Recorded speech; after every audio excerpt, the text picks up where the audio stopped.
Welcome सभी को। इस वीडियो में मैं कुछ चीट कोड्स बताने जा रहा हूँ जो कि Arunachal Pradesh public service commission का प्रिलिमिनरी में बहुत हेल्प करेगा आप लोगों को। ये सेल्फ एनालाइज किया है मैंने, और ये नहीं कि जहाँ तहाँ का क्वेश्चन उठा के, ये मैंने 2020 का जो एपीपीएससी का सीसी था वहाँ से एनालाइज किया हूँ। तो चलिए, उसमें कुछ मैंने रूल्स बताए हैं, ठीक है। वो रूल्स कम से कम 6 या 7 रूल्स हैं। अगर बस उतने रूल्स को याद करोगे तो वो एक ही साथ प्रैक्टिस के साथ, ठीक है, पीवाईक्यू में प्रैक्टिस करके अगर आप लगाओगे तो वो बेनिफिशियल होगा, ठीक है। चलिए, पहले स्टार्ट करने से पहले ये बताऊंगा कि आप लोगों को मैं दिखा देता हूँ। ये पीवाईक्यू से उठाए गए क्वेश्चन है, ठीक है। और यहाँ से कैसे गेस वर्क करना है, इधर बहुत सारे रूल्स हैं, कैसे पकड़ना है, कैसे एलिमिनेशन करना है, हर एक ऑप्शन को कैसे एलिमिनेट करके अपने आंसर तक पहुँचना है या 50-50 ऑप्शन तक पहुँचना है। जो भी आप 2 ऑप्शन तो आप एलिमिनेट कर ही लोगे मैक्सिमम क्वेश्चन में, और कहीं कहीं क्वेश्चन में आपको आंसर मिल जाएगा वहीं सामने। तो चलिए, ठीक है। सबसे पहले हम लोग को ये पता होना चाहिए कि जो ये एग्ज़ाम है ना, GS1 में प्रीलिम्स में 200 मार्क का आता है, जहाँ से 50% अगर स्कोर कर लिया मतलब 100 मार्क तो सिलेक्शन पक्का है। इतना चाहिए नहीं, लेकिन ये आपका सेफ स्कोर है, चाहे पेपर इजी आए या टफ आए।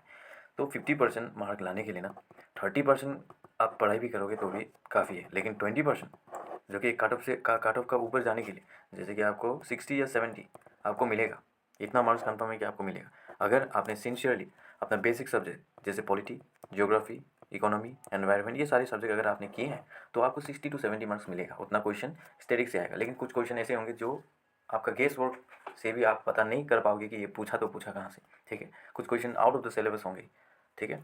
तो उसको टैकल करने के लिए ये जो गेस वर्क है, जो इंटेलिजेंस गेसिंग है, इसको ट्रिक्स नहीं बोल सकते, ये वन टाइप ऑफ गेसिंग है जो आप यूज़ करोगे तो बहुत बेनिफिशियल होगा, ठीक है।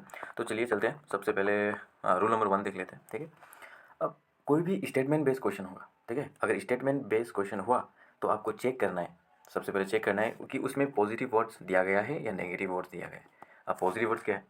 पॉजिटिव वर्ड्स मतलब ऐसे वर्ड, ठीक है, जैसे ये सम, कैन, है ना, सम कैन है ना, जैसे ये हो गया सम, ये कैन, मे बी, ये सब क्या है? ये सब पॉजिटिव वर्ड है। दिस आर पॉजिटिव वर्ड, मतलब कि some apples are there at the desk. Can मतलब होने की संभावना है। Shall be, this are all positive word, okay. So ये अगर सेंटेंस में है तो आपका करेक्ट है। और अगर नेगेटिव वर्ड्स जैसे कि ओनली, मैंडेटरी मतलब कंपलसरी, आपको करने के लिए अनिवार्य है, वो एक रेस्ट्रिक्शन दे रहा है कि आपको करना ही है, और कंपलसरी। और इतना ही नहीं, जो कोई एक्सट्रीम वर्ड होता है ना, एक्सट्रीम वर्ड मतलब, अब देखिए, एक्सट्रीम वर्ड मतलब क्या है कि कोई भी ऐसा वर्ड आ गया कि आपको बता रहा है ऑल, मतलब ऑल मतलब क्या है? सभी, है कि नहीं। ऑल है एक, और दूसरा होगा हाईएस्ट, पूछ लिया मतलब हाईएस्ट, फिर दूसरा पूछ रहा है लोवेस्ट, ठीक है, फिर लोवेस्ट पूछ रहा है। तो हाईएस्ट, लोवेस्ट, ये सब एक्सट्रीम वर्ड है ना, बीच में नहीं है। मतलब वो लोग बताना चाह रहे हैं कि ये सबसे ऊंचा है, सबसे ये छोटा है, तो ऐसे सबसे ऊंचा, सबसे छोटा, ये सब एक्सट्रीम वर्ड है ना, तो ये भी आएगा। तो ये नेगेटिव वर्ड, और नेगेटिव वर्ड आर इनकरेक्ट, ठीक है। चलिए एग्जाम्पल देख लेते हैं सर, इसमें एग्जाम्पल देखेंगे तो अच्छे से समझ आएगा। अब ये क्वेश्चन देखिए, तो इसमें consider the following statement regarding national human right commission, NHRC के बारे में पूछा है। चलिए स्टेटमेंट पढ़ते हैं। अब मैं ऐसे कंसीडर करूँगा आप लोगों को कि मैं एग्ज़ाम हॉल में हूँ, ठीक है, मैं किस माइंडसेट से एग्ज़ाम हॉल में अभी बैठ रहा हूँ, तो मेरा दिमाग वैसे ही चलेगा और मैं क्वेश्चन वैसे ही पढ़ूंगा आप लोगों को समझाने के लिए। तो पहला ऑप्शन है, it's chairman must be retired chief justice of India, ठीक है। मुझे पता नहीं कि अब एग्ज़ाम हॉल में तो ऐसे कन्फ्यूज़ हूँ, उसका ऊपर प्रेशर है, तो अब रिटायर्ड चीफ जस्टिस होगा या चीफ जस्टिस होगा या इसका चेयरमैन कोई और होगा, अपॉइंट करेगा सेंटर, पता नहीं, तो मैं इसको डाउट पे रखूँगा। सेकंड स्टेटमेंट पढ़ूंगा, it has formation in each state as state human right commission, ठीक है। जिनको पता ये होगा, जिनको नहीं पता है पता नहीं, ये भी कन्फ्यूजन, ठीक है, मुझे पता नहीं, नॉलेज नहीं है अभी तक। ऑप्शन 3 को पढ़िए, its power are only recommending in nature, देखिए ओनली है ना, मुझे पता नहीं कि ये स्टेटमेंट करेगा कि नहीं, लेकिन ओनली है तो मैं अभी के लिए मान लेता हूँ कि ये गलत है, ठीक है। चलिए next statement, it is mandatory to appoint a women as a member of the commission. अभी मैंने बोला था कि मैंडेटरी, कंपलसरी, ये सब क्या एक्सट्रीम वर्ड है, मतलब नेगेटिव वर्ड है, मतलब रॉन्ग होगा। तो हम लोग को क्या मिला यहाँ? 3 और 4 रॉन्ग मिला। चलो ऑप्शन देखते हैं। ऑप्शन ए में 3 और 4 है, मतलब ये ऑप्शन तो होगा ही नहीं।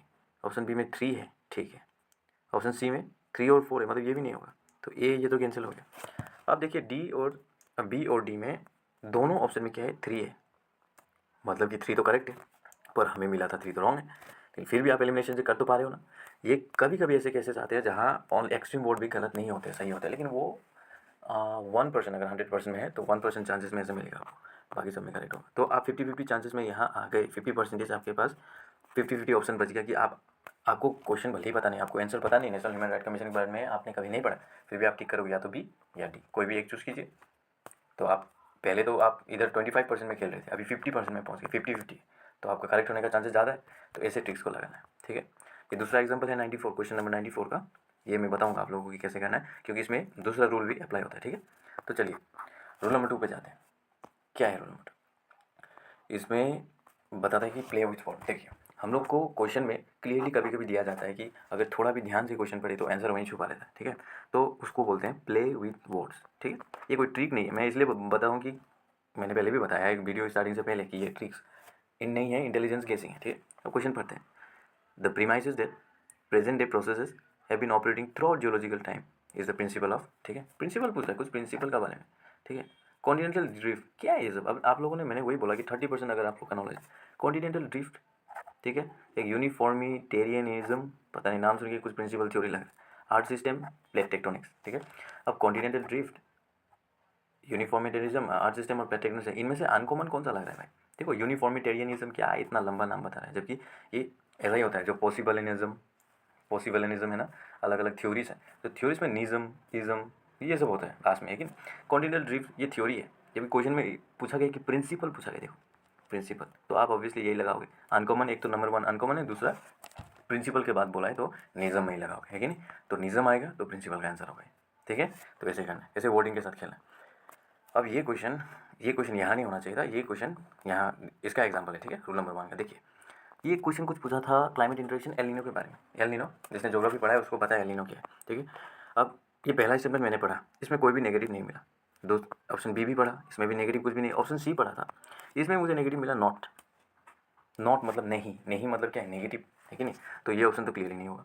ऑप्शन डी को देखिए, El Nino and la nina do not cause any impact, भाई डू नॉट है, नहीं करेगा। और एनी है, एनी तो नेगेटिव है ही, तो ये ऑप्शन भी नहीं होगा। तो अब इसमें भी 50-50 में पहुँचेगी नहीं। अब या तो ऑप्शन ए लगाओगे आंसर में, या ऑप्शन बी लगाओगे। देखिए आपके पास बिल्कुल नॉलेज नहीं है, फिर भी आप 50-50 प्रोबेबिलिटी में खेल रहे हो। देखिए अगर थोड़ा भी आप पढ़ लोगे तो ये तो आपका सीधा करेक्ट हो गया, कोई कन्फ्यूजन का बात ही नहीं। कोई भी एक आप यहाँ से करेक्ट कर लोगे, या तो ऑप्शन ए आंसर है या ऑप्शन बी, ठीक है। तो चलिए और एक एग्जाम्पल देखिए बहुत सारे मैंने ऐसे नहीं कि कोई भी रूल बना दिया उठा के। इसमें एक रूल में आपका कम से कम 7 से 8 क्वेश्चन का प्रोबेबिलिटी है कि इतना क्वेश्चन आप कर पाओगे। ये देखिए दूसरा क्वेश्चन, फिर वही सेम लो के ऊपर, रूल नंबर 1। इसमें ये क्वेश्चन कुछ है, ठीक है। देखिए ओनली है तो मैंने काट दिया, ठीक है। Adult member of below poverty line, इसमें कुछ भी नहीं है तो मैंने ये स्टार करके रख दिया। क्या पता ये आंसर हो सकता है, लेकिन पता नहीं है, ठीक है। तो ऑप्शन सी को देखिए, ऑल है। ये देखिए मैंने बोला था ऑल क्या है, एक्सट्रीम, मतलब बता रहा है कि सब लोग हैं भाई, सब लोग।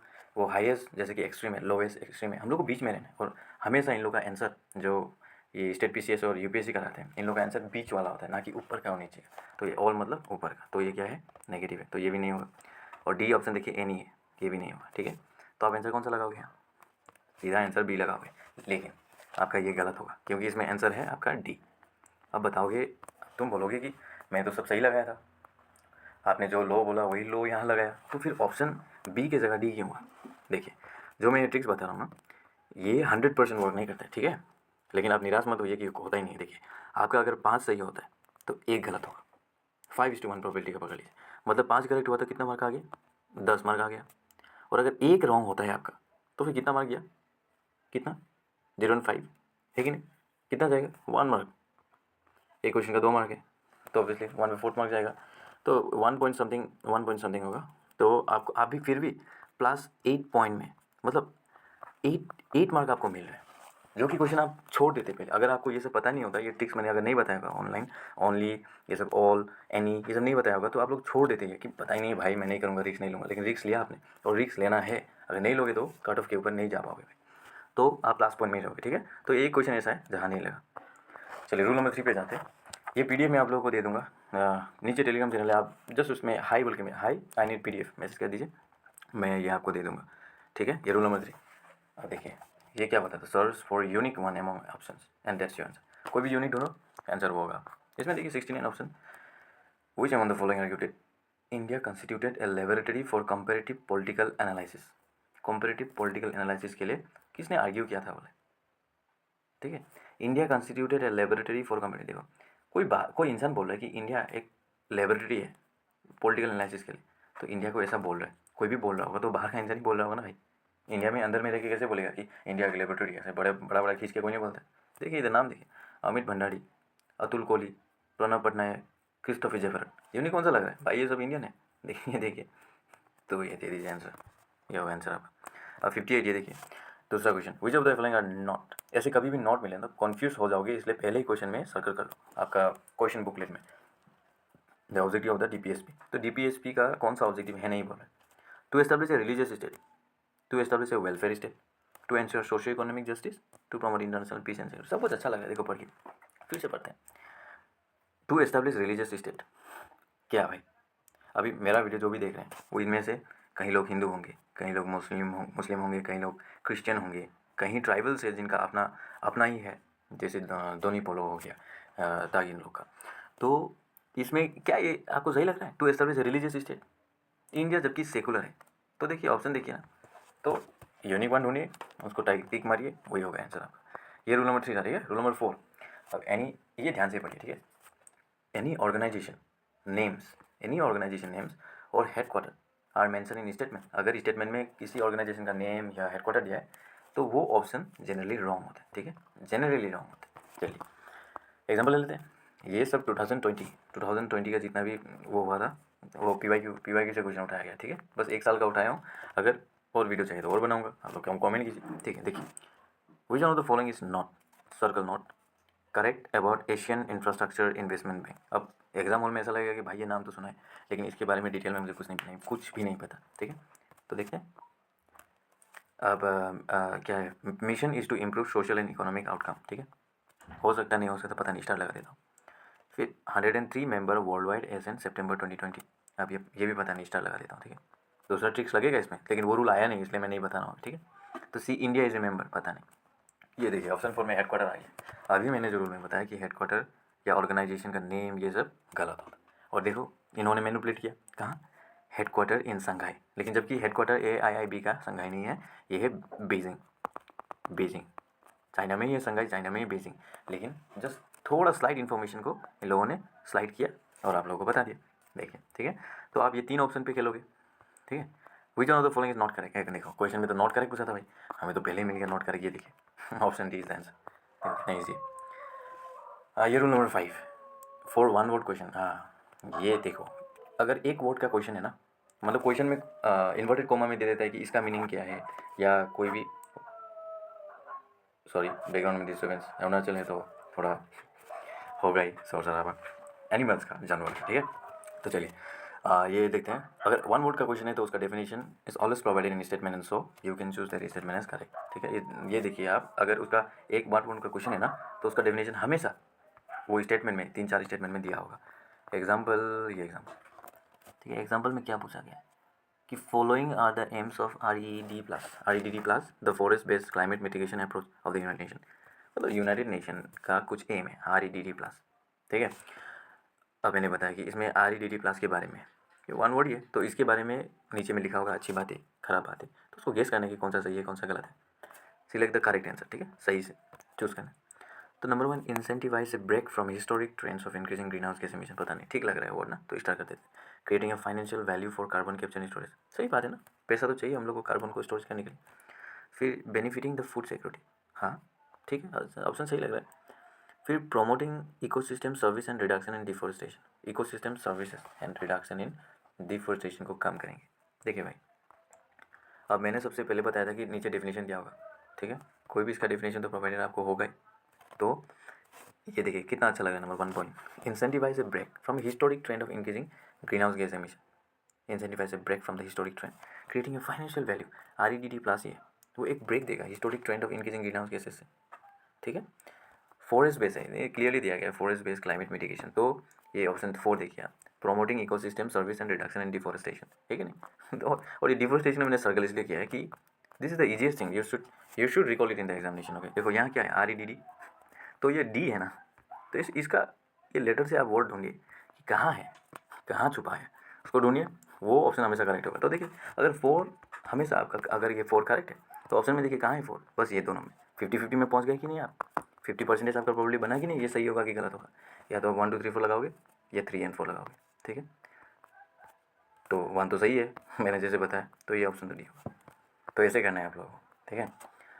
अब बात करते हैं कुछ कॉमन थीम, मतलब ये कॉमन थीम के बारे में अगर आपको पता होगा तो आप सीधे अंदाज़ा लगा सकोगे कि आंसर कौन सा है, ठीक है। और ये ऑप्शन पूछते ही हैं, चलिए देखते हैं। एक दो एग्जाम्पल दिए, सस्टेनेबल डेवलपमेंट इंक्लूसिव ग्रोथ का। ये क्वेश्चन देखिए, क्वेश्चन नंबर 5 में पूछा था, not excluding any section of the society in the process of growth is called, मतलब not excluding any section of the society in the process of growth. Growth में सबको साथ लेके चलना है, मतलब सबका ग्रोथ ज़रूरी है, सबको साथ लेके जाना है, ठीक है। अगर आप वर्ड से भी खेलोगे तो ये ग्रोथ, ये ग्रोथ, ये ईजी है, पता है आपको, बस माइंड सेट को पकड़ना है। ग्रोथ का बात बोल रहा है तो ग्रोथ, और नहीं बोल रहा है तो थीम। हमेशा यूपीएससी हो या कोई भी स्टेट पीसीएस, इनका थीम यही रहता है, सस्टेनेबल डेवलपमेंट, इंक्लूसिव ग्रोथ, ठीक है। सबको इंक्लूजन करना, सबको इंक्लूजन करना, फाइनेंशियल इंक्लूजन, ये सब इनका कॉमन थीम है। तो अब या तो ऑप्शन ए लगाओगे या ऑप्शन डी लगाओगे। देखिए, अगर थीम के हिसाब से भी जाओगे तो ये दोनों तो रिजेक्टेड है, तो इंक्लूसिव ग्रोथ, सस्टेनेबल डेवलपमेंट। लेकिन अगर आप वर्डिंग के साथ खेलोगे तो ग्रोथ ग्रोथ, तो ये सही हो गया आपका, देखिए, ठीक है। और ये दूसरा है, ये रूल ही है, मैं नंबर नहीं लिखा हूँ लेकिन this is one of the rule. क्या बोल रहे हैं कि अगर इफ़ फोर, मतलब ऐसा स्टेटमेंट आ गया, अगर if this is this then this is this, तो ऐसे वाला। तो if for statement based question very tough language है, और वेरी टफ लैंग्वेज में दिया गया है, ठीक है। तो स्टेटमेंट, तो प्रोबेबिलिटी ये है कि वो ऑप्शन करेक्ट है।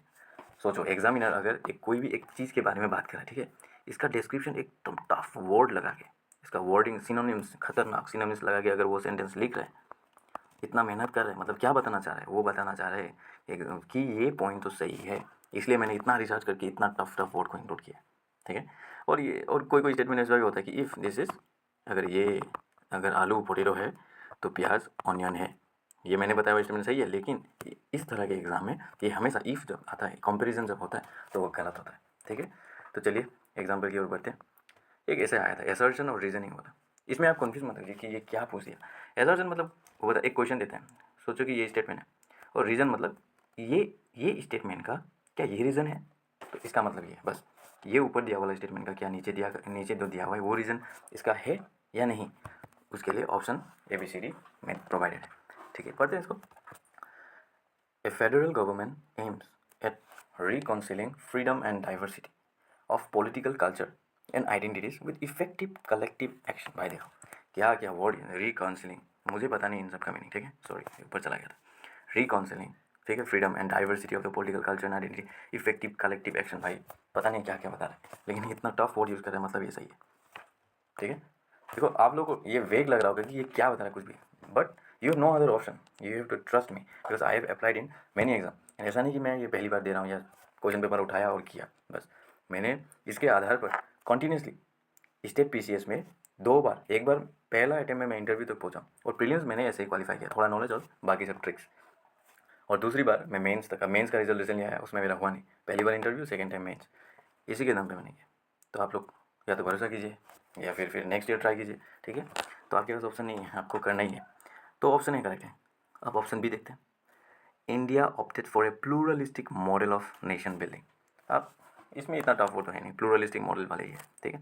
लेकिन आप बेसिक भी थोड़ा पढ़े होंगे ना, तो फेडरल गवर्नमेंट क्या है पता होगा आपको कि सेंटर स्टेट के पास में पावर डिस्ट्रीब्यूशन, थोड़ा पावर सेंटर के पास है, थोड़ा पावर स्टेट के पास है, ठीक है। तो प्लूरलिस्टिक मतलब क्या, सिंगुलर मतलब बस एक इंसान के साथ पावर होना, और प्लूरल मतलब 3-4 चीज़, मतलब कि ये नेशन बिल्डिंग में 3-4 स्टेट को पावर डिस्ट्रीब्यूट करना, ये इंडिया पहले इंडिया चाहता था, तो सही है, इंडिया सच में चाहता था, इंडिया फेडरल गवर्नमेंट इसलिए लाया गया। तो इसी का वजह से तो क्या है कि ऑप्शन बी का वजह से ऑप्शन ए लाया गया है, तो सही है। तो जो रीज़न है ना वो सही है, ठीक है। तो इसका आंसर कौन सा होगा देखते हैं। Both A and R true and R is the correct explanation of A. देखो ऑप्शन इसका होगा ए, ठीक। तो ऐसे करना है आपका ये 2 ऑप्शन में से एक एलिमिनेशन हो रहा है और एक नॉलेज के बेसिस पे लग रहा है, ठीक। तो मैं इसलिए बोलता हूँ कि 30:20 रेशियो, लेकिन यहाँ तो 50-50 खेल रहे हैं हम लोग, है कि नहीं। चलिए नेक्स्ट क्वेश्चन देखते हैं, सेम लो के ऊपर। Food chain is a sequence of transfer of matter and energy in the form of food from organism to organism, ठीक है। क्या है फूड चेन, मतलब क्या, sequence of transfer of matter and energy in the form of food and from organism to organism है। देखो single word है और इतना लंबा डेफिनेशन प्रोवाइड किया, तो ऑब्वियसली सही होगा ना भाई, ठीक है। तो ऑप्शन ए सही। अब option B, option the amount of energy at each trophic level decreases by 50% as it moves through the ecosystem. पता नहीं, ठीक है, मुझे पता नहीं कि 50% डिक्रीज होता है कि नहीं, ठीक है, लेकिन मैंने सर्कल किया, मतलब कुछ तो होगा भाई, है। ये दूसरा रूल है, मैं इसके ऊपर भी आ रहा हूँ, ठीक है। तो ये क्वेश्चन हम लोग रखते हैं होल्ड पे, लेकिन पहला तो पता चल गया कि ये करेक्ट है, पहला स्टेप, ठीक है। तो I will come back to this question, okay. Let's move to the other one.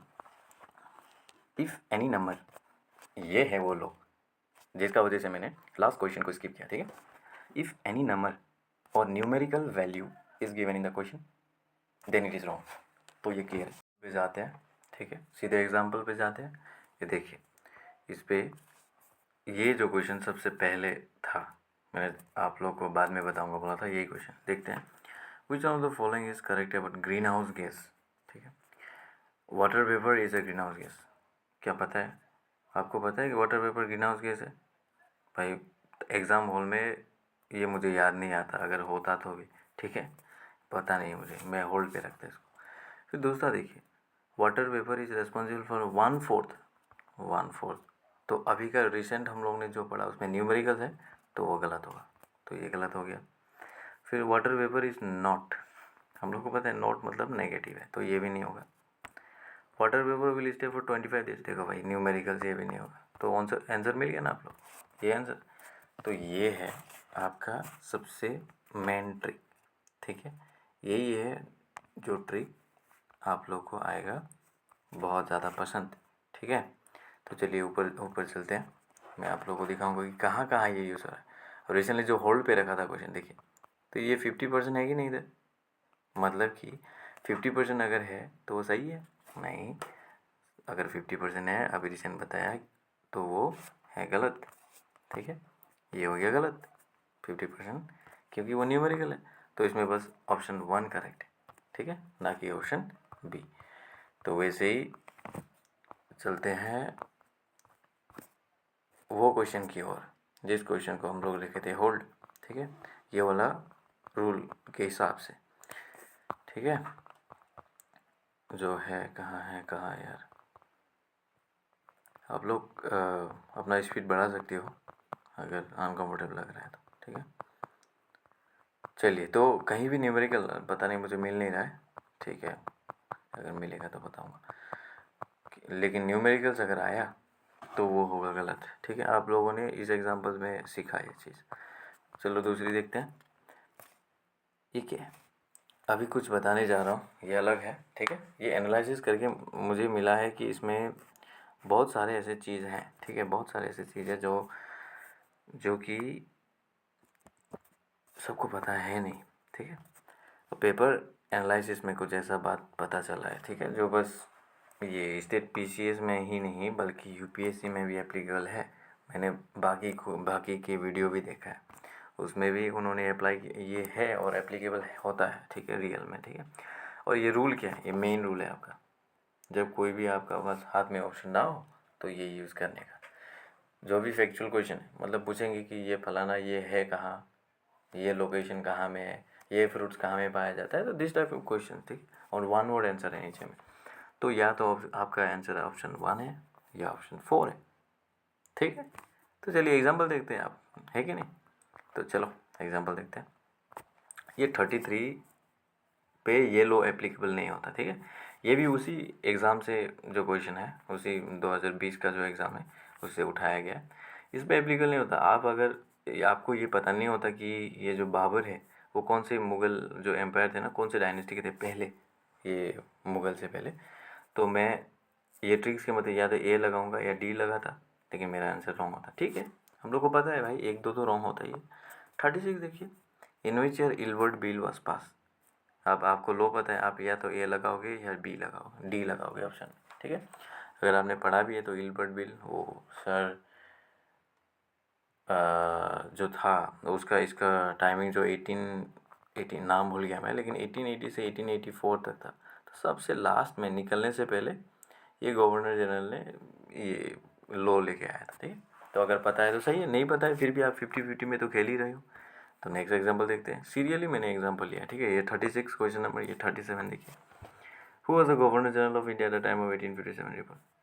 तो या तो ए लगाओगे या डी लगाओगे। और दूसरा लॉजिक भी आप इसमें लगा सकते हो, आपने मॉडर्न हिस्ट्री पढ़ा होगा, उसमें कितना बार आपको ये डलहौजी नाम मिला होगा, ठीक है। लॉर्ड एल्जिन और लॉर्ड कैनिंग, ये लॉर्ड कैनिंग सुना है आपने, लॉर्ड मायो पता ही नहीं भाई ये कौन है, लेकिन आप लॉर्ड कैनिंग और लॉर्ड डलहौजी तो पता है आपको, इन दोनों नाम है कि नहीं, आप सुनते रहते हो। तो जो अपना लॉ क्या है, या तो ऑप्शन ए होगा या डी होगा। अब डी में तो लोड गेनिंग है ही नहीं, तो ये सी होने का चांसेस ही नहीं है, तो ऑप्शन ऑब्वियसली आपका ए होगा ना। तो देखिए 2-3 ट्रिक्स को मिला के लगा दो। देखिए Simon commission landed in Bombay. अब भाई 1920 से वो पता है, फिर कितना तारीख है किसी को पता नहीं, मैं लेकिन या तो ए मारूंगा या डी मारूंगा भाई, ठीक है। तो ऐसे आपको करना है। ये देखिए क्वेश्चन नंबर 1, जो कि आपका नॉलेज नहीं, आपका ट्रिक से ही हो जाता है भाई, या तो 7 लगाओगे या 28 लगाओगे। The lander Vikram of Chandrayaan-2 was designed to function for 1 lunar day which is equivalent to about अर्थ। कितना दिन, मतलब लूनर का एक दिन वो 8 का कितना दिन होता है, तो 7 या 28। देखिए आप अगर साइंस के स्टूडेंट हो तो आपको पता तो चलेगा ही कि क्या है इसमें मामला, जो 28 डेज होता है, ठीक है। लेकिन पता नहीं है भाई, आप ऐसे ही गए हो एग्ज़ाम देने के लिए, फिर भी ए या डी लगाओगे, ऑप्शन डी है।